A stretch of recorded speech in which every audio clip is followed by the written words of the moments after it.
Hello. To start this video off, full disclosure, I'm not trying to deceive you. I know that's crazy from some dude wearing a ski mask, but I've avoided dating apps like the plague. From the jump, I knew that they were dangerous. And now, 10 years later, we're finally seeing the fallout. So buckle in because I think this one matters. I think this is extremely important in this day and age.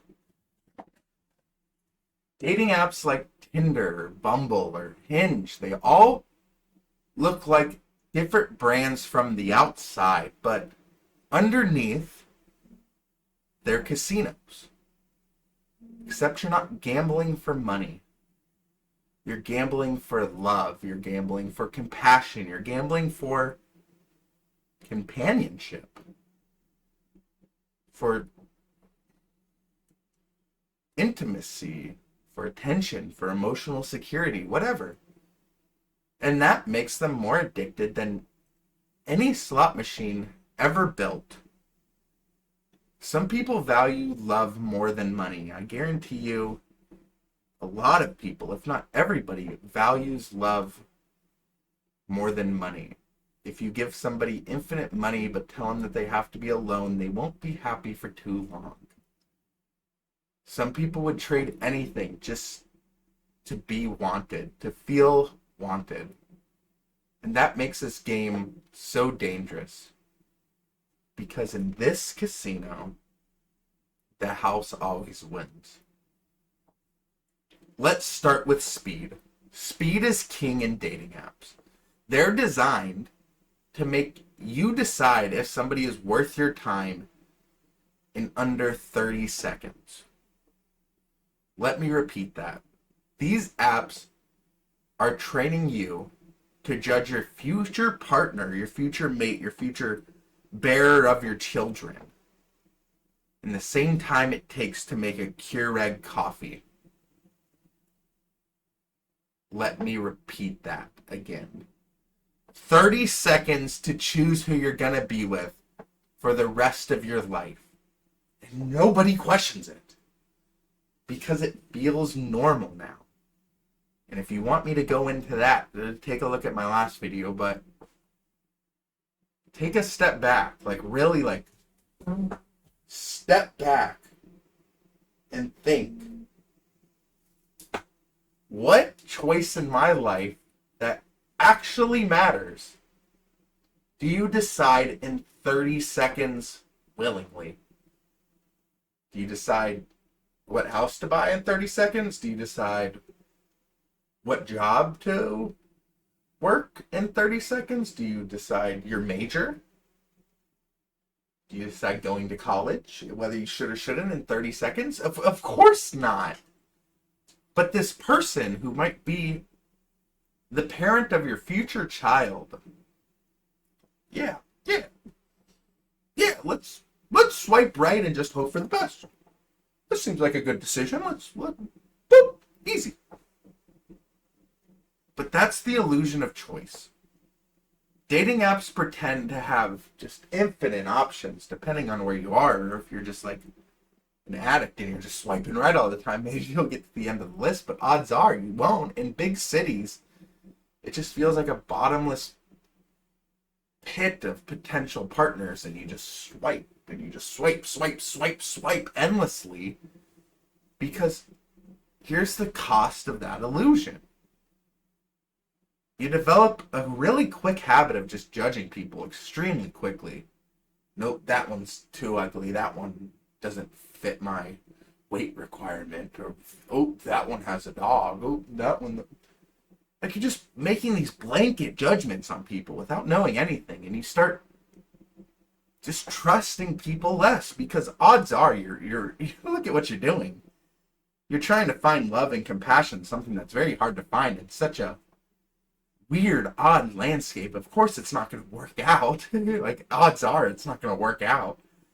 So then you're not going to trust people because you're going to open up to them and get wrecked. But when things don't work out, you don't reflect, you don't reload, you don't improve.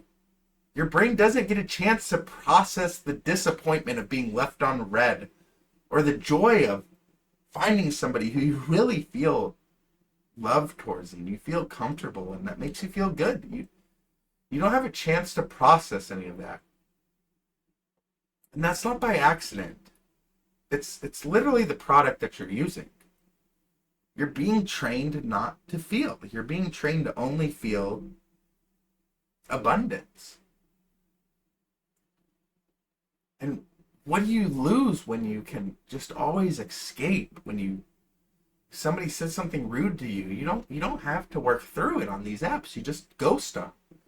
And if somebody says something so kind to you that makes some butterflies come up in your stomach or your heart happy, it just doesn't land the same because you already have 5 more people saying something nice to you on standby. If you're an attractive female, nobody can say anything heartwarming to you because everybody's saying something heartwarming to you. And if you're somebody who doesn't get enough matches, people can say one heartwarming thing to you just to manipulate you. And I don't think that's growing. I think that's numbing. And worst of all, you don't even realize it's happening. You don't even realize the side effects of this because you don't have time to think. You're too busy scrolling. You're too busy paying $20 a month to just ruin yourself.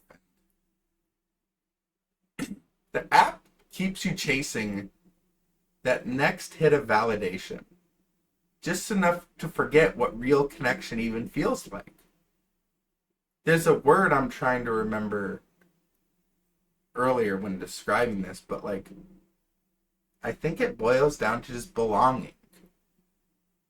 These apps trick you into thinking that you're being chosen when in reality you're just being processed. You're just being recycled in this endless game of thinking that you're going to fall in love or thinking that you're going to be happy, but you're not. And I know that you're not. I know that there's success stories about people who found the love of their life on Tinder, and granted, I know one. And good, honestly, good for them. That's insane. That's very lucky. But let me ask you something to prove my point. Put yourself in the shoes of the CEO of Tinder. You have 10 million users on your app. You make, let's say, $2 a head. We'll take an average that, like 10% of people have Tinder Gold or whatever. That's $20 million a month. Now here's the question. Is it in your best interest for your business to help people find love and delete your app? Or is it better for you, the CEO of this company, bringing in $20 million a month, if they never quite find what they're looking for? If they just keep swiping? And if they stay lonely enough to stay logged in, to feel trapped, but hopeful enough to keep coming back. They get a super like from somebody that they think's attractive, and then that gives them dopamine to just keep coming back. I think you already know the answer to those questions. And if you don't, just take a breath, sit with that question of what would you do? And think about it. What kind of person would you have to become to keep that machine running? You got shareholders to please, man. They will ruin you if you don't produce numbers. And look, I'm not here to make you feel bad if you're using these apps. I'm not here to shame anybody, but I am here to tell you the truth in my eyes. And maybe it won't be the truth in your eyes, and that's okay. Thank you for understanding where I'm coming from. But dating apps are designed to keep you searching and not finding. Finding is a fluke. It is a miracle. And that's what love is. Love is a miracle. But they kind of kill patience. They kind of kill depth if you're really deep into them. And they kill your ability to sit with any feeling for long enough to grow from it. And the more that you rely on them, the harder it is to remember what real intimacy looks like. The more you're in this trap of constantly going on Tinder, Bumble for years. You forget. But you don't forget fast. It takes a while. So just be human again. Stop trying to make these insanely difficult decisions on an app. And just ask yourself, what is this app actually teaching me? And who benefits if I find love versus if I don't? And what's the pros and cons of each from my perspective and from the perspective of the person giving me the product? And that's all I have to say. Thank you so much for watching. Please stay sharp. Just stay aware of what you're doing. And with that being said, I'll catch you next time.